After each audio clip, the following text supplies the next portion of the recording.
Ang karunungan ay kapangyarihan. Today, we're putting that power to the test here on K-Check!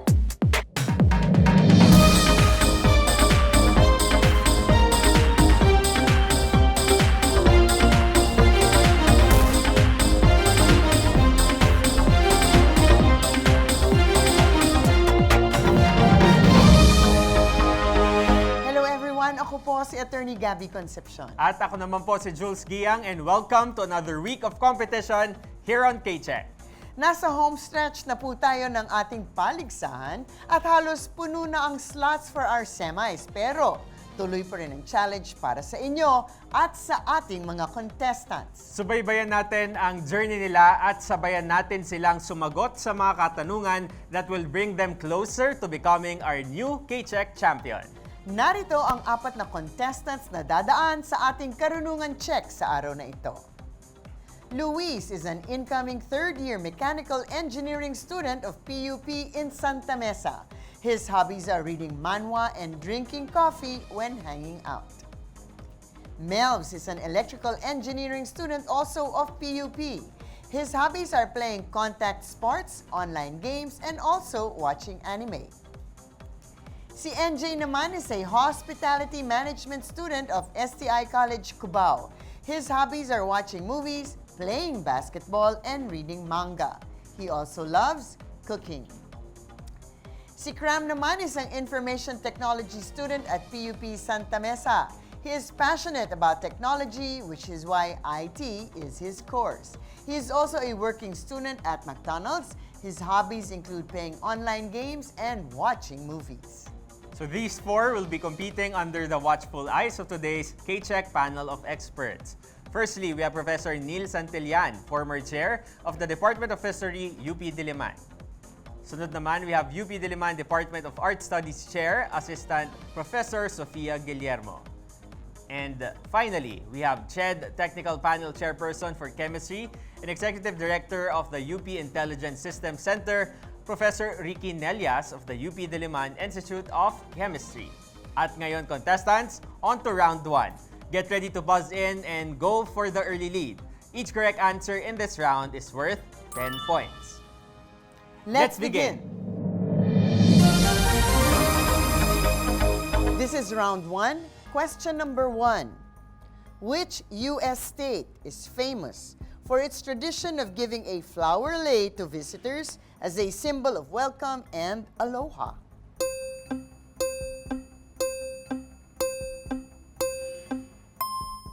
The correct answer is Hawaii.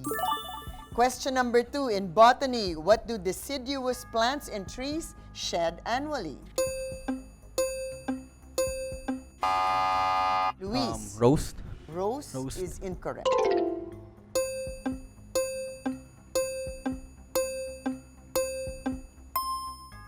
Deciduous plants and trees shed their leaves annually. Question number 3. What is the name of the tank engine created by Reverend W. Audrey, who is best friends with Percy and James?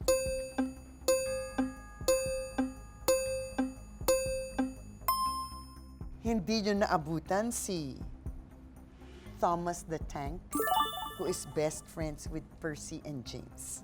Question number 4. What name may refer to the proverbial protective shield of Greek god Zeus, or can also refer to the rock band known for the songs like Halik and Luha? Luis. Aegis. Aegis is the correct answer. K-check. Question number 5. In which board game do characters like Miss Scarlet, Colonel Mustard, and Professor Plum appear? Mel. Monopoly. Monopoly is incorrect.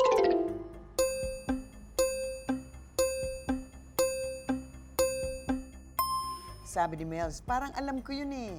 But the correct answer is Cluedo. Question number 6. Complete the phrase you could use to tell someone when they are blaming the wrong person. And the phrase is, barking up the wrong blank. Mels. 3. 3 is the correct answer. K-check. Question number 7. Which K-pop girl group made history in 2025 by becoming the first all-female K-pop act to headline Lollapalooza with a live debut of Takedown? Luis, Twice? twice is the correct answer. K-check. Are you a K-pop fan? Before po. Before. Ay, before. Okay. Question number 8. Who starred as Tyler Rake in the action film Extraction, as well as Thor in the Marvel Cinematic Universe? Cram. Chris Hemsworth. Chris Hemsworth is the correct answer. K-check. Question number 9. In what U.S. Major League sport may players field ground balls, turn double plays, and cover bases as part of infield play? Melvs. Baseball. Baseball is the correct answer. K-check. Question number 10. What South American country borders 10 other countries?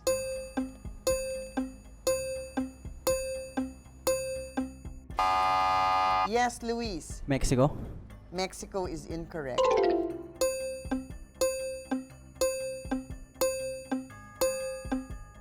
The correct answer is Brazil. Question number 11. Who is the only Boholano to become president of the Philippines and is known for promoting Filipino industries and prioritizing local products over foreign ones?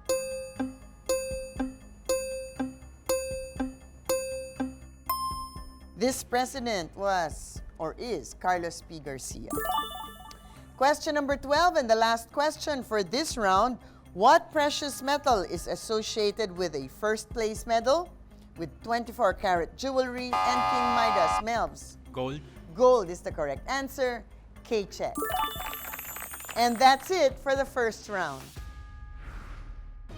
Maraming salamat, attorney, for that round. Let's do a scores recap. Nangunguna si Melvs with 30 points, followed by Luis with 20, Cram with 10, and NJ with 0 at the moment. Pero bago tayo magpatuloy, ito na ang favorite segment natin, attorney, kung saan mas kinikilala natin ang backgrounds ng ating mga contestants. Ito ang K-Chika!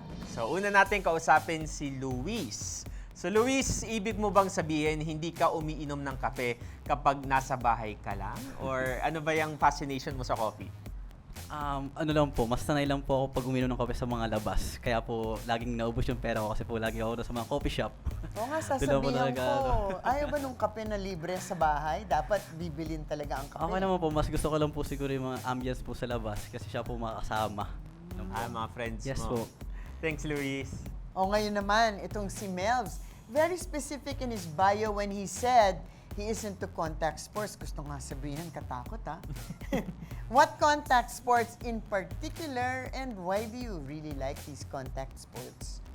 Most likely po basketball, volleyball, badminton, and maybe gusto ko rin po kasi mag-play ng baseball po pero medyo bihira po kasi yung field dito sa lugar natin. So, options na lang po siya.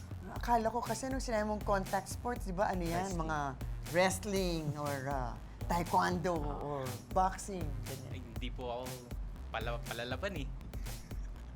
Talaga ba? Pero balak mo in the future explore yung mga sports na yan. Apo. Okay, sige. Maraming salamat, Luis and Melvs. Sina NJ at Cram naman ang kakausapin natin mamaya. Pero ngayon, mag-prepare muna tayo para sa round 2 dahil susunod na yan sa pagbabalik ng K-Check!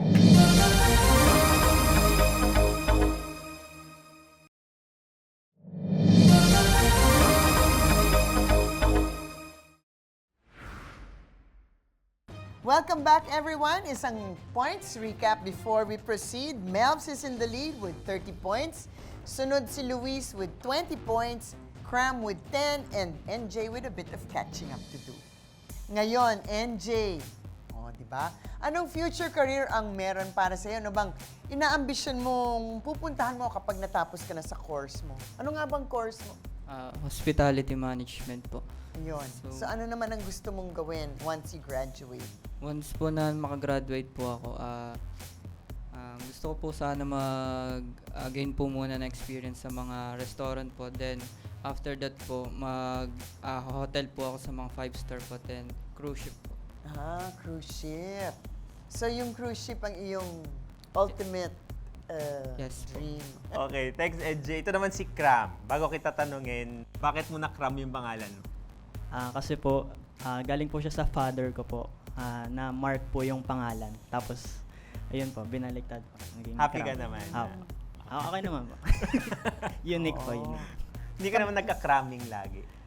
Minsan po kapag kapag alam ko pong kaya ko pong gawin yung task ng ng isang upuan. So maraming salamat. And now, it's time for round 2. Contestants, get ready to buzz in for this round, but make sure to strategize. Dahil sa second round na to, correct answers are worth 20 points each. But this time, you will lose 10 points if you answer incorrectly. Let's begin.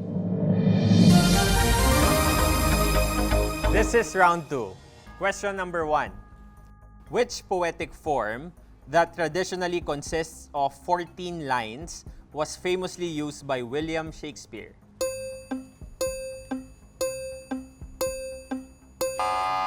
Melvs. Poem. Poem is wrong. Anyone can answer?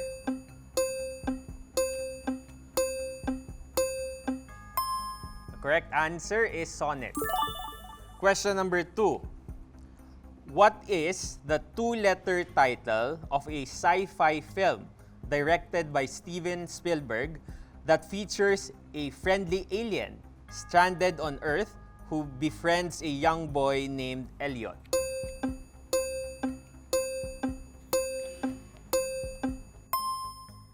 Luis, ano yung nasa isip mo supposedly? Nakalimutan ko isang letter. Ano yung isang letter na naalala mo? Kasi malaki pa yung ulo, U, something, O, walang U. Pero ang correct answer ay E.T. Yan. Napanood niyo ba yung E.T.? Okay, wala. Okay. Next question. Question number 3. 3 of the most consumed fruits in the world are watermelons, apples, and grapes. What country is the number 1 producer of all these fruits? Luis. Thailand. Thailand is wrong. Anyone can answer?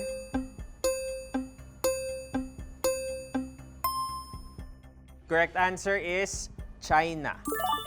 Question number 4.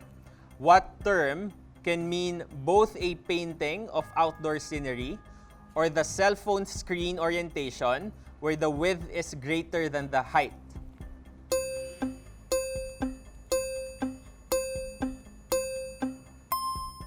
Correct answer is, kung may portrait, may landscape. Question number 5. In literature, Casino Royale is the first novel by Ian Fleming that featured which fictional spy?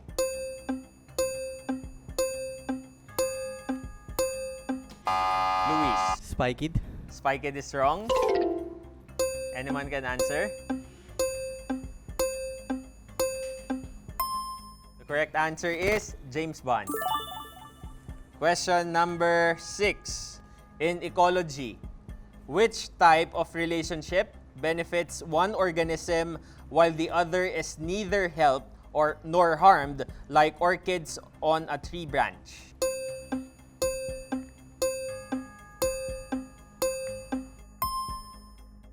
The correct answer is commensalism. Question number 7. What term that now refers to small pieces of colored paper that are traditionally thrown during parades, Cram? Confetti. Let me proceed. Originally referred to small Italian candy. Confetti is correct. Okay, check.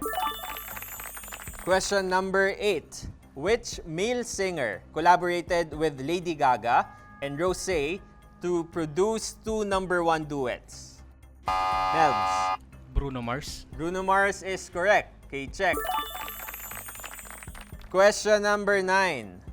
Which Katipunan founder wrote ang dapat mabatid ng mga Tagalog? NJ. Andres Bonifacio. Let me proceed. Calling on Filipinos to unite against oppression. You said Andres Bonifacio. That is correct. Okay, check.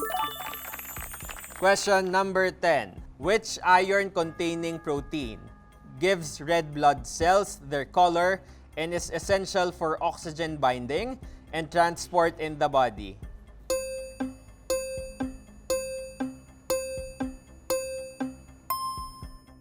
The correct answer is hemoglobin.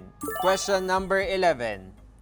Who was the first president of the Commonwealth of the Philippines, serving from 1935 to 1944, whose face is featured on the 20 peso bill or coin? NJ. Manuel L. Quezon. Manuel L. Quezon is correct. K-check. Last question for this round, number 12. What is the term for the base or support on which a statue, column, or structure stands, derived from the French phrase meaning foot of a stall?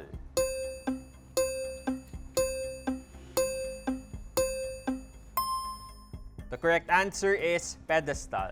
And that ends round number 2.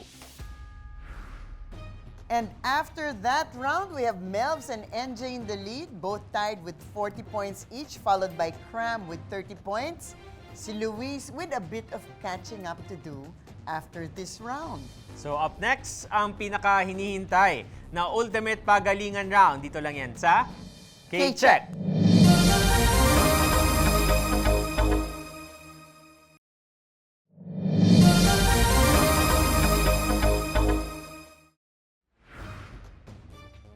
Let's do another points recap. Tied at first place sina Melvs and NJ with 40 points each, followed by Cram with 30 and Luis with 0 at the moment. So in the lead man, sina Melvs and NJ, may chance pa rin makahabol ang iba as we go into our ultimate pagalingan round. That's right. Sa round na to, correct answers are worth 30 points each, but there may be a 15-point deduction for wrong answers. So contestants, please remember, for this multiple choice round, we will accept the answer itself or the letter and answer, but not the letter only. Also in this round, sa ating panel of experts, manggagaling ang mga katanungan. And this is your last chance para humabol. Remember, in this round, there are 360 points available. So good luck everyone. Let's begin.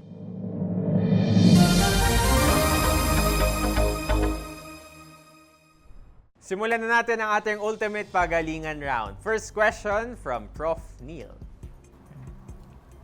In Hinduism, they are considered holy men who are beyond caste or sectarian religion. A. Dalit, B. Moksha, C. Nirvana, D. Sadhu, E. Tirthankara.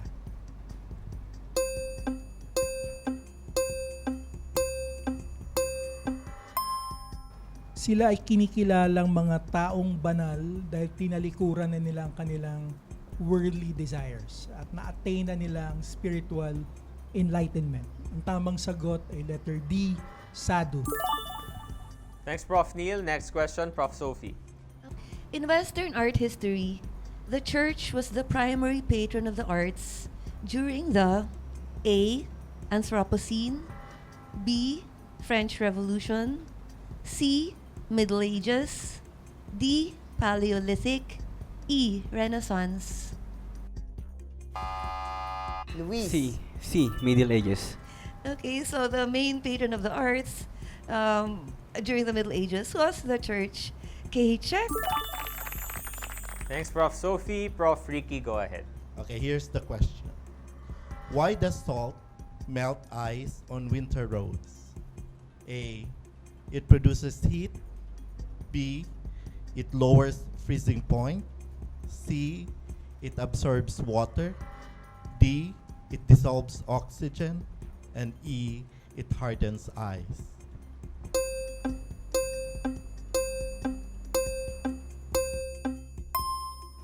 Salt disrupts water's freezing process, keeping it liquid even at lower temperatures. So the correct answer is letter B. It lowers freezing point. Thanks, Prof. Neil. Off to round 2. Sorry. Thanks, Prof. Ricky. Now off to round 2. Prof. Neil, go ahead. Okay, so all of the following are methods utilized to develop paddy rice farming in different parts of Asia except one. A. Diking. B. Emphasis on root crops. C. Terracing. D. Water management. E. Weeding. Luis, C. Terracing. Sorry, incorrect. NJ, A. Diking. Sorry, incorrect. Cram, B. Emphasis on root crops. Okay. So, pag sabihin nating paddy rice farming, katumbas ito ng wet rice cultivation. So, ito yung growing rice in flooded fields. So, ang tamang sagot ay letter B, emphasis on root crops. K-check. Thanks, Prof. Neil. Prof. Sophie, go ahead. It is often said that this human-made construction can be seen by the naked eye from the moon. Which is it? A. Eiffel Tower, B. Grand Canyon, C. Great Pyramid of Giza, D. Great Wall of China, E. Statue of Liberty. Luis, E. Statue of Liberty. Mali po. Cram, C. Great Pyramid of Giza. Mali po. NJ, A. Eiffel Tower. Mali po. Melvs, D. Great Wall of China. Yes. Okay. So, it's a common misconception that the Great Wall of China can be seen from the moon. So, that's correct, no? Okay, check, Melvs. But it's not, you really can't. No, okay? So, okay, check. Thanks, Prof. Sophie. Prof. Ricky, go ahead. Okay, here's the question. Why do cucumbers taste cool and refreshing? A. They contain menthol. B. They are 95% water. C. They release gas. D. They absorb oxygen. And E. They are alkaline. Luis, B. Because they are 95% water. The high water content and low calorie density give cucumbers a cooling effect. The correct answer is letter B. They are 95% water. K-check. Thanks, Nakagiti Prof. si Prof. Ricky kasi nasagot ang kanyang tanong. Correct. Diba? So, attorney, let's do a score recap. Yes, after the second round, we have Melvs in the lead with 70 points, followed by Cram with 45, followed by Luis with 30 points, and NJ with 10 points. Yes, so now we're off to the last half kung saan meron pa tayong 180 points left. correct. So, simulan na natin. Prof. Neil, go ahead. This school of Buddhism is known as the Way of the Elders because it observes strict adherence to Buddha's teachings. A. Mahayana, B. Tantric, C. Theravada, B. Tibetan, E. Vajrayana.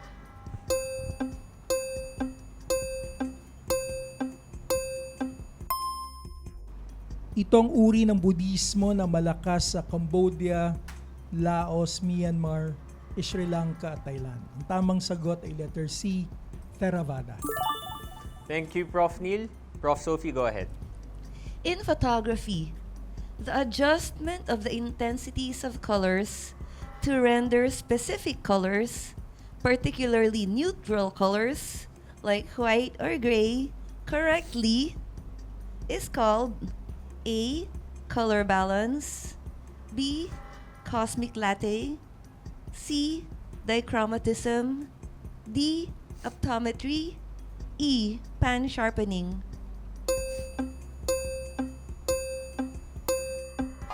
Melvs, C. Dichromatism. Mali po. Luis, A. Color balance. Ay, the correct answer. Actually, it's in the question, no, the answer, no.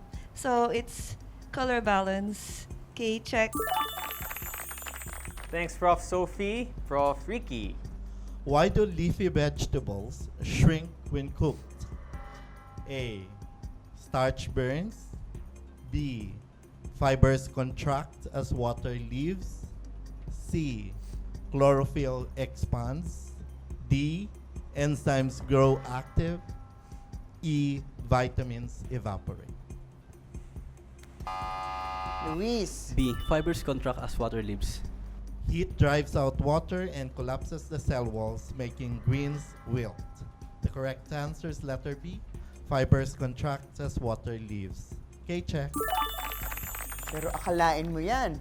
From After zero. the third round, from 0 to 90 points in the lead bigla. Si Luis, di ba? Mel's with 55, Cram with 45, NJ with 10. So, Meron we pa have tayong 90 points points left in for the last round. Yes, so ito Tingnan na. natin.